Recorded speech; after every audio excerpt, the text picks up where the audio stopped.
Good afternoon, and welcome to the PACE-hosted webinar entitled Choosing a Software Provider, sponsored by Connect First and presented by both Connect First and Technology Advice. I am Marjorie Gardfrey, VP of Business Development and Compliance Officer for PACE, and I'll be moderating for you today. As we prepare to begin, there are a few housekeeping items I'd like to inform you of. Number one, this webinar will be recorded. All lines are muted to avoid background noise. Please mute your computer mics and speakers to avoid echo feedback. If you cannot view the webinar through Adobe Connect, you should have been prompted to run the Adobe Connect add-in and the most recent version of Flash Player. Please accept and run both add-ins to view the webinar. And then lastly, we'll be taking questions at the end of today's presentation. So feel free to type in any questions into the chat box located at the lower right-hand corner of your screen, and we'll attempt to answer all questions today. Those we can't get to, we'll definitely respond via email. So I'd like to introduce our speakers for today. Fred Stacy serves as VP for Sales at Connect First. We'll be getting an insight from him today, and of course, for the past 15 years, Fred has held numerous senior sales and operating positions in contact software and technology, both in the U.S. and internationally. He can bring his expertise to us today in regards to such. Daniel Percy serves as CRO of Technology Advice, and he's going to bring firsthand insight about what separates great companies from those that just market well. So without further ado, Fred, if you'd like to go ahead and move forward, there you go. Absolutely. Thank you very much, and welcome, everybody. I'm going to talk a little bit about some of the technology use case. In particular, our platform at Connect First is a contact center platform, so I'm going to use it as the case to discuss purchasing technology. I'm going to talk about how critical while you're going through your technology process the infrastructure of the companies are, and also what your responsibilities are, some of the SLAs and contracts considerations you should take, and then of course probably one of the most critical, especially in our world where systems are mission critical for the contact center, uptime is I'm going to speak to. And at that, I'm going to go ahead and hop in. So while you're evaluating technology, there are a few things that I always recommend you look for. Now, as Marjorie mentioned, historically, I have been in the technology space in contact center software for a while, but I also was an actual client of a lot of different technologies like we offer before when I used to run and start up call centers for various companies on the operational side. So anytime I ever looked at contact center technology, of course, back then it was all premise-based, so I had a different set of questions. In today's world, it's more about cloud-based, and there's definitely a unique sets of understanding in technology in today's world from a cloud perspective that you really have to take into consideration. One of the first things I look for anytime I'm talking to any technology company, whether partnering or looking to acquire for our own company or any company that I've looked for in the past from cloud-based providers, I always look for diversity and high availability. The contact center space, I'm going to go into infrastructure in particular in a little bit and why it's so critical, but in our space, it's even more so because of the various different pieces of technology that actually are applied inside the usage. In particular, telephony, where we've got multiple carrier networks involved across oftentimes not just the country but the world. Different data resources. Every system is pretty transactional in the way that it communicates with the database and back to the external applications. So having high availability architecture is really critical. So in that comes in the different layers of redundancy to limit your exposure. There is it real-time failovers or is it close to real-time? What tends to happen is in the push for hosted content or hosted technology moving into the cloud, A lot of people just simply kind of forklifted their premise-based solutions, turned them into essentially hosted solutions in data centers, and then started referring to them as cloud, which makes it very, very difficult for people who are acquiring technology to really understand what that all means. One of the things that where you can always tell the difference between a cloud and a traditional hosted or a premise-based that's been converted is the failover protections. If a technology is truly written for the cloud, then it doesn't depend upon as much the physical hardware for the failovers as it does the software and the different layers and built-in real-time failovers. So understanding the mechanisms that actually take place when there is a failure is a critical piece anytime you're evaluating modern technology. And how the software was built is also another thing I look at. You may have heard of spaghetti programming, or you may have run across technologies where you can tell the feature sets were added in later, kind of haphazardly. Understanding who builds the technology, is it internal or external? How they built it, and when they redesign their code base, and when do they actually push out major changes? And is the company transparent in their uptime? Now, a lot of companies will talk about uptime, but they don't tell you how they evaluate it. So when you're looking at any technology, whether it's cloud-based contact center or CRM or any technology, you should really understand and be given a complete transparency in their uptime. You're also always looking for 24/7 monitoring and support. I think in our use case, in particular in contact centers, we run oftentimes 24/7, and clearly you want to ensure that your technology providers are available when you need that support. And oftentimes you can't necessarily make major changes either, or it happens after hours, or something comes up, and you always want to make sure that they're available, not just from a support perspective, but they're also monitoring 24/7. Modern technology now allows us to simultaneously monitor all the different functionality inside our contact center infrastructure suite, and we can be notified from the support perspective even before our clients even feel any of the pains of any issues. And I'm always, and as a company, we always believe in complete transparency, and there's no such thing as 100% always available in the contact center infrastructure space, because of all those unique things that go into making it work and function properly. And then understanding the underlying actual infrastructure is also the high availability servers and where they're located. We all know best practices is to have multiple redundant server locations scattered throughout in case there is a regionalized disaster, but also understanding whether they use services like Amazon, which happens to be the one we chose. There's Azure. There's a lot of different. I shouldn't say a lot. There's a few major players, and then there's some up and coming players that are doing exceptionally well at this. But make sure they are using true high availability cloud environments, such as Amazon.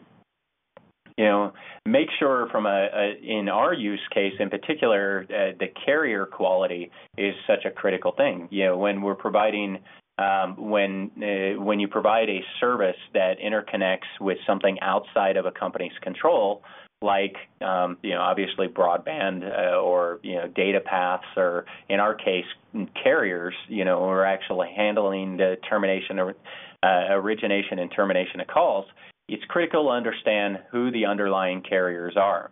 In our case, we've taken a hard stance with this because it's such a critical part of the voice path to only use Tier 1 carriers. However, understanding just the overall external players that impact the performance of the technology that you're purchasing is critical. And are they built in? In our case, we ensure that it's built in on both inbound and outbound routes. And we've also got the transport and storage of voice to ensure highest quality and data integrity. And data integrity kind of falls back into the multiple layers and the redundancies, and just ensuring that that company that you're choosing has the right architecture for a modern-day cloud-based technology. Don't be afraid to dive in.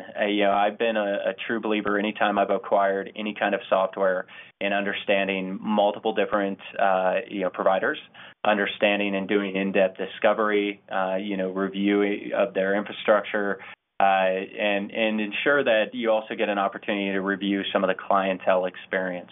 That's one of the most critical things. We oftentimes get references, but it amazes me when I talk to, clients who signed up with us and do a follow-up and a health check on how their experience was, and they come to find out they didn't even call any of the references. This is a critical piece, just like trying to hire somebody. You're purchasing a piece of software. I highly recommend making sure you communicate with multiple clients of theirs to understand, how they really perform and what the experience truly is. And then look at their compliance standards. Understand how they do it. One of the things that oftentimes falls under you as the business owner's responsibility is actually maintaining your own compliance.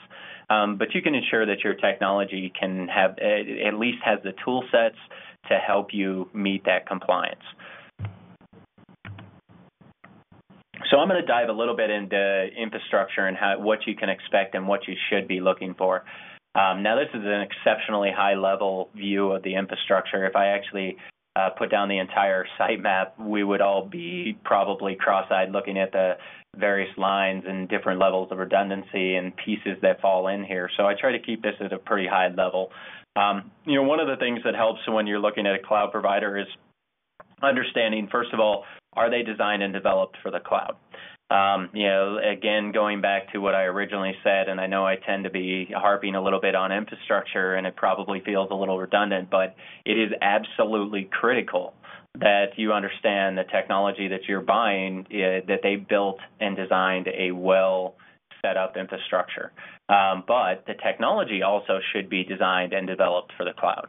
Again, going back to the premise-based solutions, a lot of technologies out there that built for servers that were supposed to be installed in client spots waited, and no one believed 10 years ago that the cloud was going to be, well, we didn't even call it the cloud then, but no one believed that this was going to be the delivery mechanism that everybody would choose, so a lot of people waited. A lot of people didn't design their technology, and then by the time they got there, they were hurrying up, and they left server-based environments, and they added multi-tenancy, and they kind of shoehorned, for lack of a better term, their technology into a web-based delivery. That doesn't mean that it was designed or developed for the cloud. It is absolutely critical to understand that about your provider, no matter what technology you're buying. In our case, again, redundant carrier routes, load balancing, clustered high availability architecture and servers and databases. It's one thing to cluster and set up a high availability servers on the front end delivery on the web path, but also ensuring that all the way back to the databases, those are all fully redundant and secure and clustered. And then it is possible today, even in the most complex of architectures, to create no single fail point environments. No matter what technology you're asking to be delivered or you're purchasing, you make sure that they've developed natural, automatic failovers on every point, so that it essentially creates a no single fail point environment. Also, it's important when you're acquiring any technology is to understand your responsibilities in it. Any cloud-based technology today has to be delivered across the internet. Whether it's a private connection or whether it's a open internet connection, no matter what, you still own the responsibility as a buyer to ensure that your environment is stable and your connectivity and you have enough bandwidth to ensure the performance that you expect. Now, in the use case of telephony and cloud-based or SIP-based technology, it is hypercritical because with a traditional like CRM or a data, a system of record type of technology, a 2-second delay in pulling the record up is not a big deal. In our world that we live in, we have to take this even further because a half a second of delay in voice quality will cause a terrible customer experience.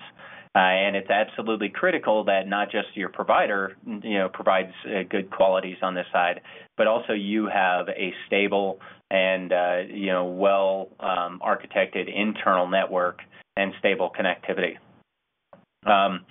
The cloud-based platforms tend to do high volume of activity across your network. If you're moving from, premise-based to a cloud-based, it's important to really focus on making sure your architecture is there. It amazes me how many times I've had, companies with exceptional IT staff tried to use, either Wi-Fi or they used hubs, or they had old network technology, and they couldn't figure out why their cloud-based solution was not performing well. Again, this falls back on your shoulders as the purchasing the technology that you ensure that your infrastructure can handle and is prepared for that kind of migration. Internally, you also require, just like you expect from your providers, you should have your own redundancies, your own security management, your own protocols all in place, and I always recommend standard operating procedures around that. And then, of course, understanding, your delivery.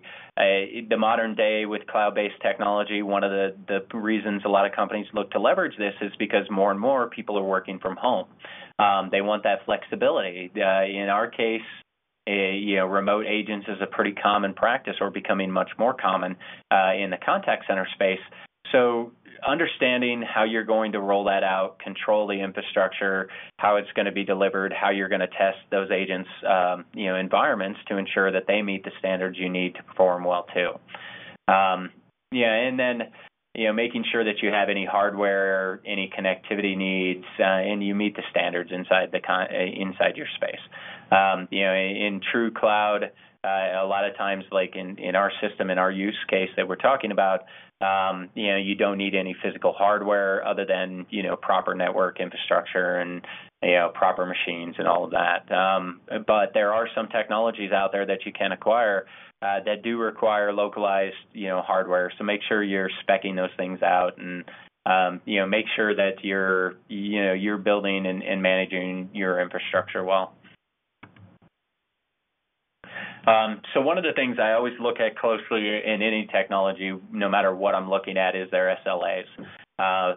This, in our industry in particular, is often kind of a sticking point for a lot of providers. They won't actually contract SLAs in unless you push it.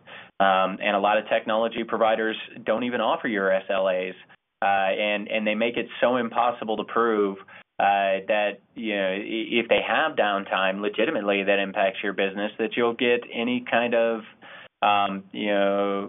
money back or discounts or anything really. And so be aware of your SLAs in your contracts. If they're not there, push for it.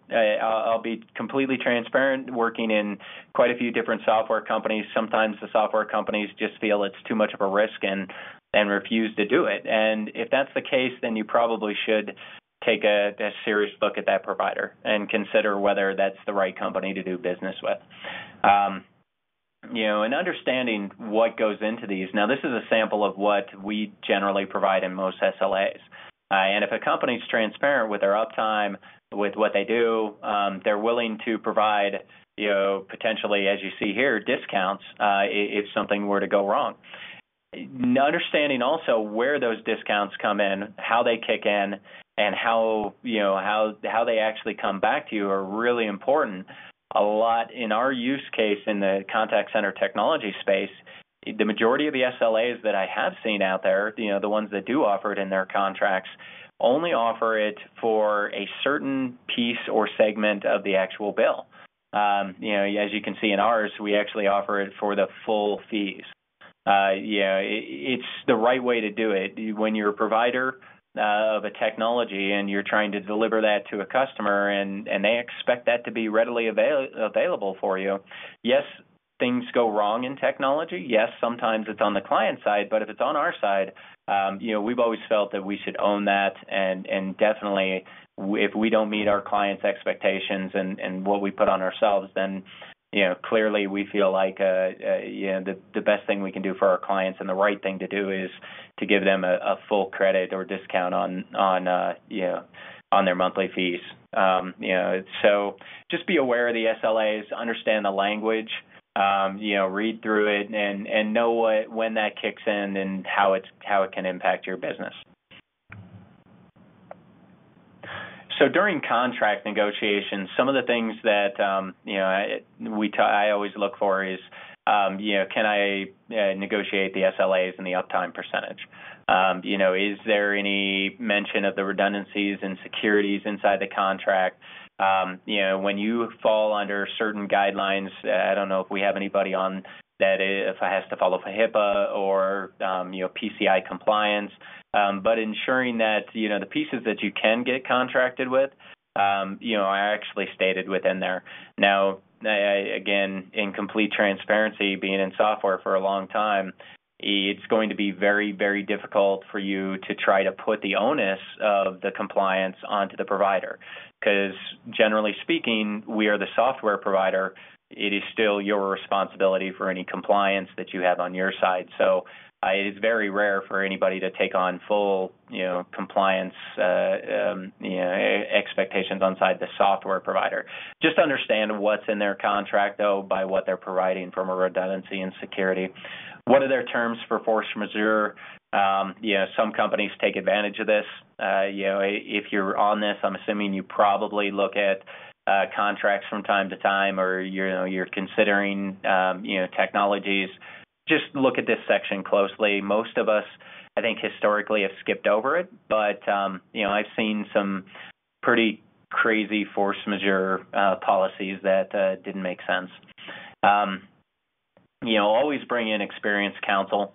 You can get copies of the contracts early, get those in front of your counsel, make sure there's nothing crazy, give them time to properly evaluate it.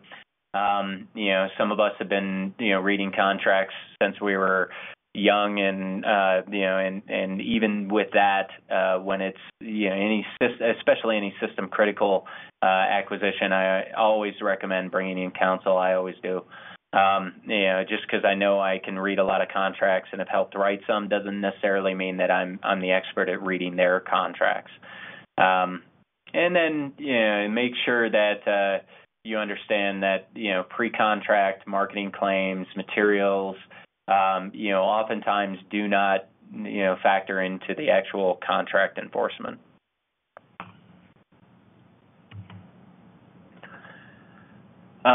So plausible remedies. Again, this is always a sticky situation, for as being a software provider, I can tell you. But there are things you can do as a consumer or as a person buying the technology. Look at the fee reimbursements, how they work. Is there any lost business reimbursements models?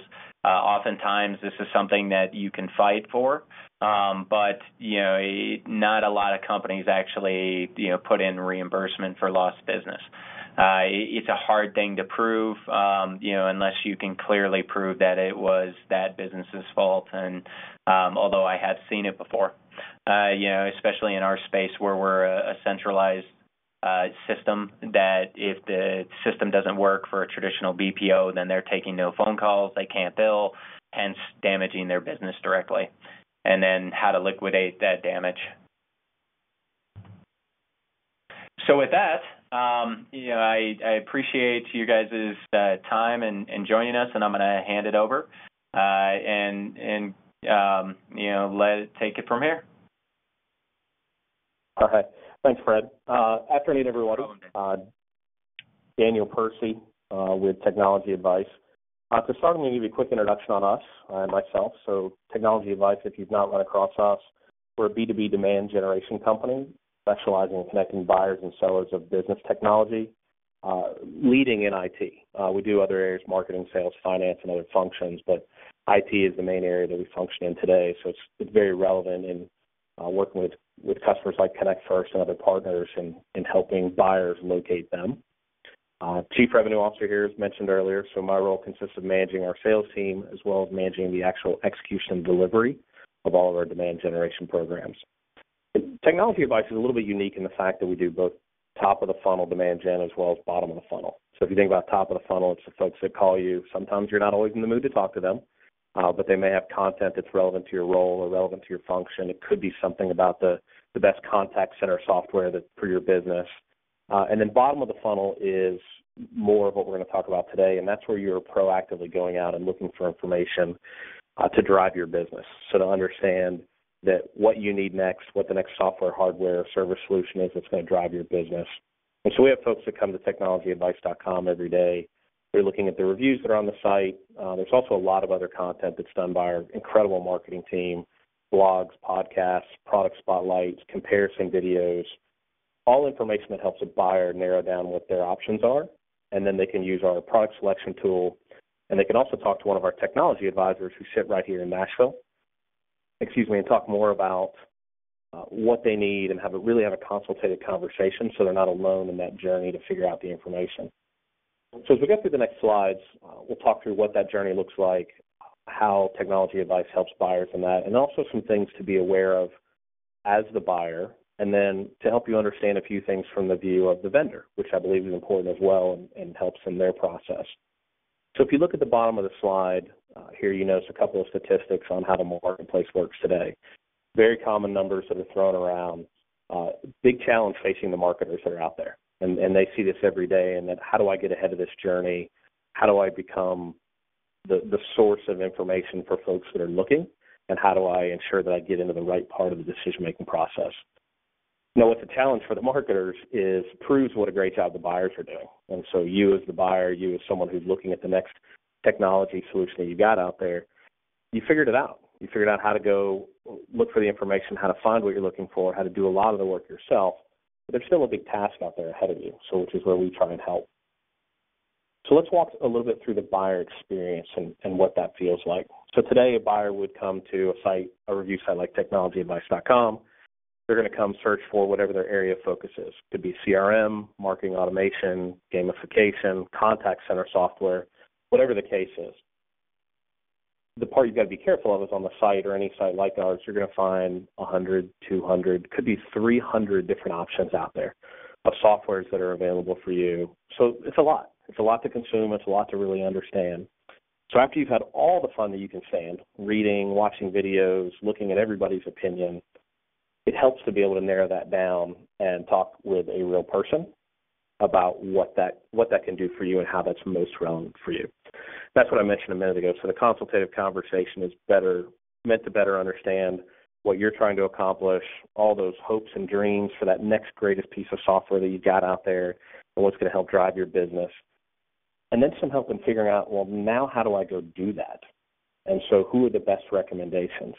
And so someone today that comes through the website, they may find, if they're looking at CRM, for example, they'll narrow down to, let's say, 20 options using the product selection tool that helps them understand what are the characteristics, what are the qualities you're looking for in the software, and what are you hoping to get out of that software. In that next level conversation with a technology advisor, we're going to help narrow that down to probably the top 3 to 5. And those are the people that really a buyer should speak with. They're the ones that the buyer meets the targeting criteria for that vendor, so potentially that is creating the best match for them, as well as they're going to speak to the vendors that should be a best fit for them as the buyer. And then once we've passed on that information to the buyer, we're going to pass that on to the vendor, and they will reach out there and make a connection. And they're going to do what they do best, which is really share the detailed offering or the detailed value of their offering. And if you think about the conversation we just went through and that Fred took us through, which was excellent, it's this process in reverse a little bit. So someone would come to Technology Advice, they would have a conversation with one of our technology advisors.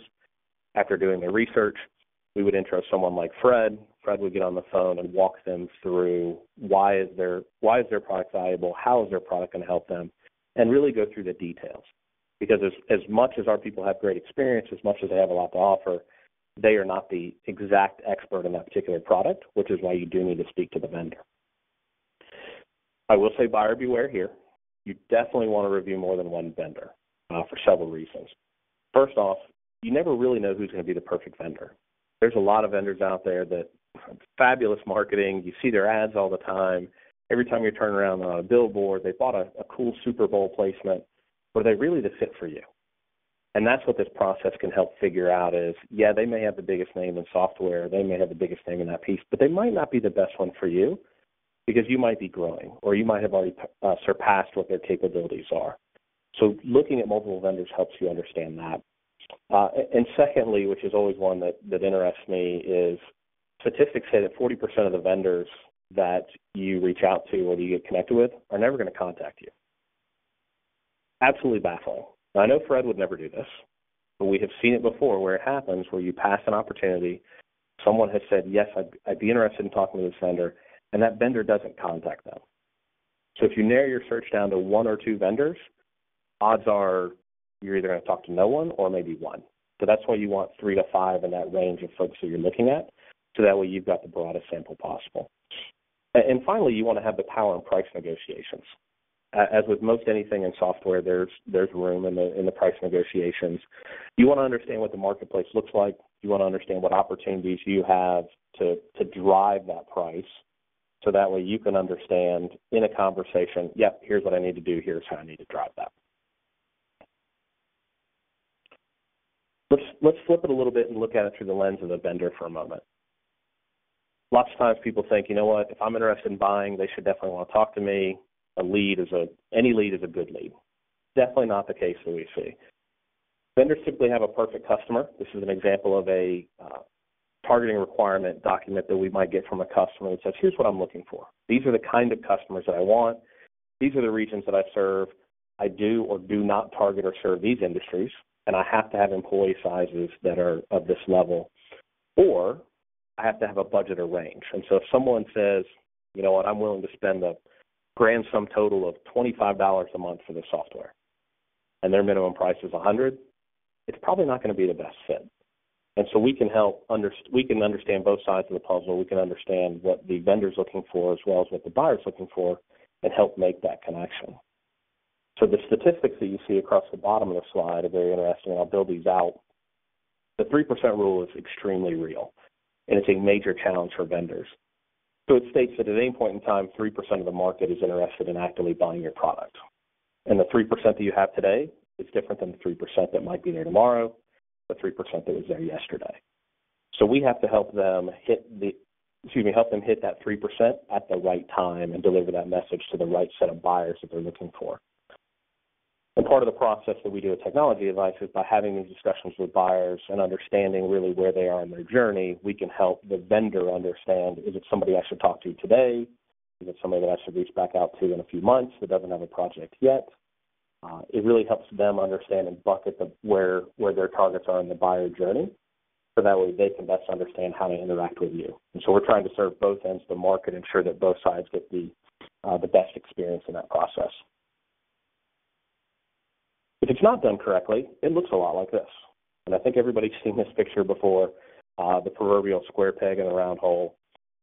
There are some great technologies, and I mentioned this earlier, great technologies that are out there, thought leaders in the industry. Every time you go on LinkedIn, there's an article by someone.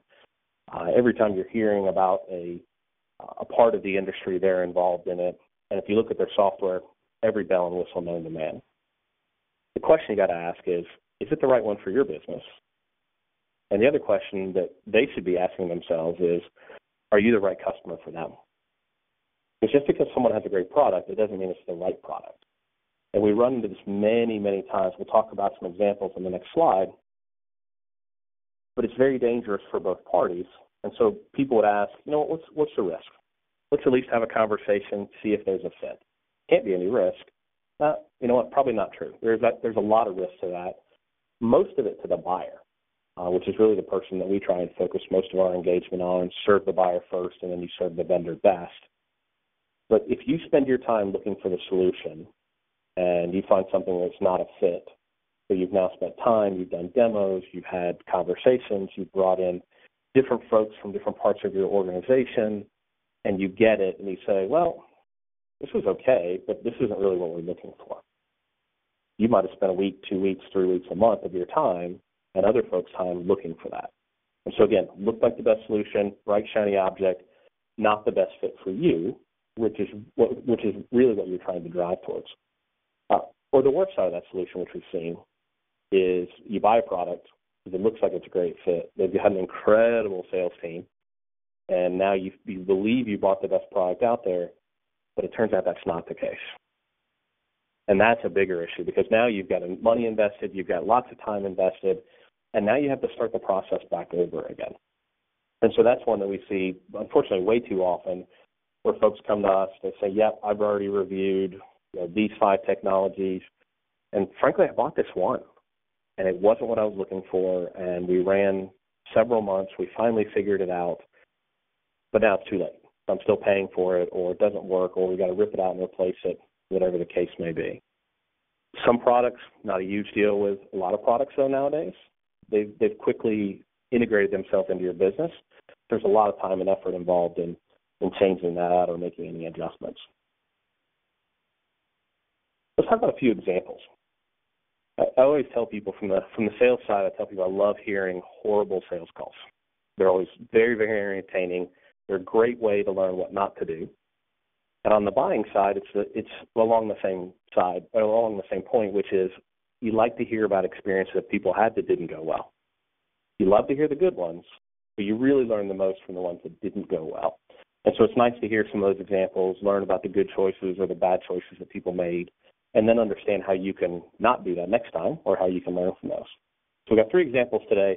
The last one's actually going to be about us specifically, which is always an entertaining one to share because it's giving you a peek behind the curtain that we are not always perfect ourselves, but we've definitely learned a lot in managing this process.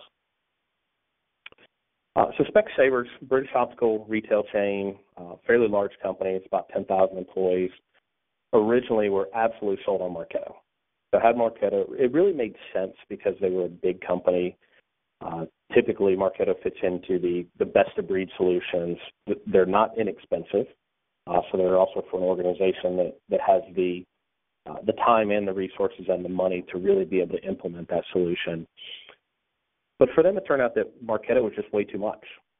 Too many bells, too many whistles, way more functionality than they really needed, and they didn't have the team to support it from a maintenance standpoint. So they didn't have the marketing team to be able to spend in this every day. They would lean and mean from that side, and they needed something that they could really, really get into, build, and then back up a little bit from and let run on its own. And so this is where we had the conversation with them, understood that they were using Marketo currently, what else they had evaluated, and we paired them with SalesFusion, which is a more simple and easy-to-use platform. And it's a little more cut and dried and user-friendly. So, again, as I mentioned, they were able to go in, say, this is what I want to accomplish. Great. It's going to take me 2 hours to build that model. But once it's built, I'm done. And then I can pass it on. I can move on. So by them being open that they had made probably the wrong buying decision and us being able to understand really what they wanted to drive, we were able to get them into the right solution with SalesFusion. If we look at someone like Newhouse, this one's definitely an interesting example. It wasn't so much a problem with the solution, but it was more a misalignment with the solution and what they were trying to solve for. So they thought that if they spent more time building up their instance of Salesforce, it would solve their problem. And so they spent a lot of time, a lot of effort in saying, great, we got Salesforce, we want to use it, let's do this. And they were trying to build real-time dashboards, lead lists, other easy-to-access type solutions. And they thought, well, I want to figure out how to use this the best way. And so once we had a conversation with them as they started to say, you know what, I don't know, maybe Salesforce is just too much for me, we were able to show them that, look, really what you need to focus on is how to gamify what you already have in Salesforce. And so Hoopla is a great gamification vendor that allowed them to gamify that sales process, and it came with a lot of the pieces they were trying to build in Salesforce already pre-built into the system. And so it made it easy for them to say, you know what, I don't need to rip and replace. I don't need a new CRM. I just need to add this component to my CRM, and I've got everything that I'm looking for. It's a nice, easy conversation with them. So the last one, the one you've been waiting for, is us. It's always fun, as I said, to share an experience. But as we started expanding our business and focused on how we could drive not only our top of the funnel opportunities, but our bottom of the funnel opportunities, we went out and said, you know what, we need a new marketing automation system. And we had a home-built system. It was time to go out and be like the big boys, go buy something that was really going to set us apart in the industry. So we went out and bought one of those. And, you know, we thought that we had done all the research we needed. We thought we'd had all the right conversations. They had a great sales team. And so we bought one of the big three solutions in the marketplace. And then took a couple months and figured out it didn't work. Didn't fit what we needed. For the way that our business is structured, the amount of leads that we had, so the volume that we had to deal with, and the structure that we needed to be able to run through our processes, there was no way it was going to work. Our problem that we got into is we're now under contract. We had a 12-month contract. They had told us some things on the front end that made us feel like, yes, this will work for us. That sales rep left.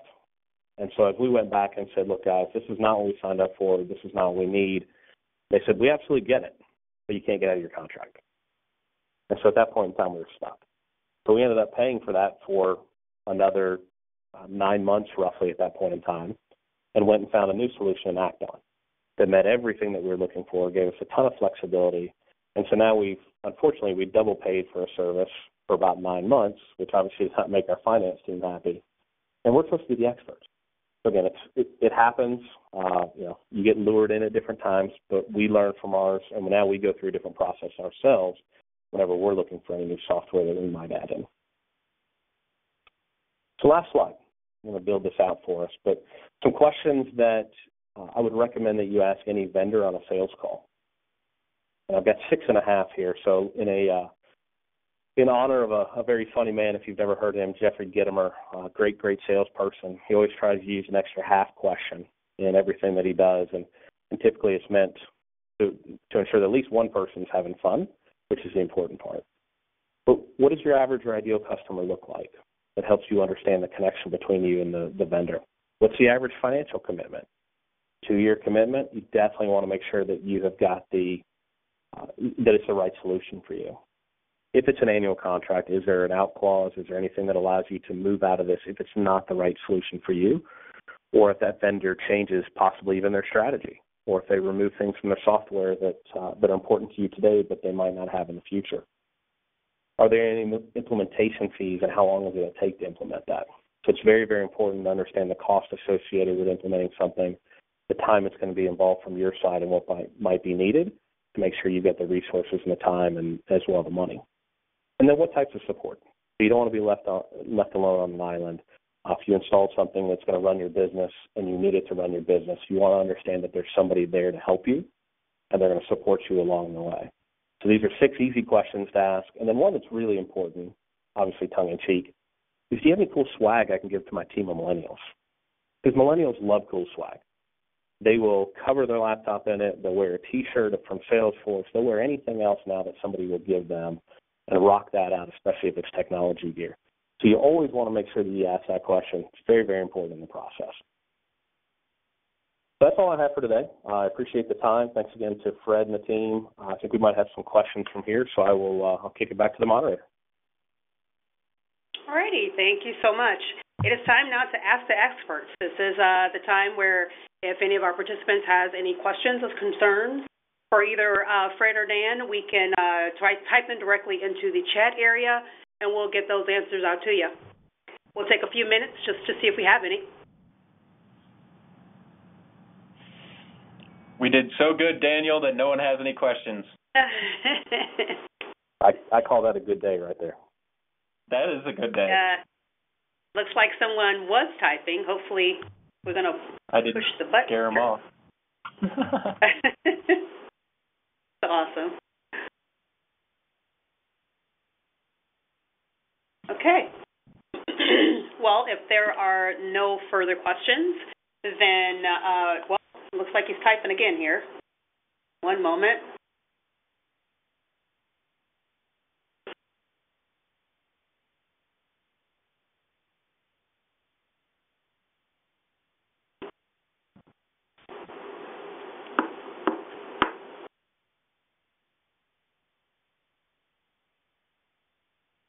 There we go. I have a question from Dan Reike. For example, if they claim to have manual dialing, have you vetted the actual equipment for connectivity involved in that operation? Either Fred or Dan? I think probably, Dan, that one's more on my side because it's specifically talking about manual dialing. I would agree. And I'm going to make an assumption, Dan, and you can send a message if I'm right, but manual dialing really comes into recent changes in my industry according to TCPA regulations and some compliance. If I was outsourcing work to a company and I needed to know that they were dialing, based upon the methods, or if they were doing things in the compliant method that I would expect them, I would definitely vet them, directly. And that would be a choice of whether you accept, the terms in your contract or whether you go on site. Anytime you're talking about large contracts, as Daniel was talking about, obviously, the longer term it is, the less outs there are, the more I would dive in and make sure that they're doing things exactly how you would want them done. Did that answer your question? All righty. Thank you so much. Okay. So if we have no other questions, we'll go ahead and close out.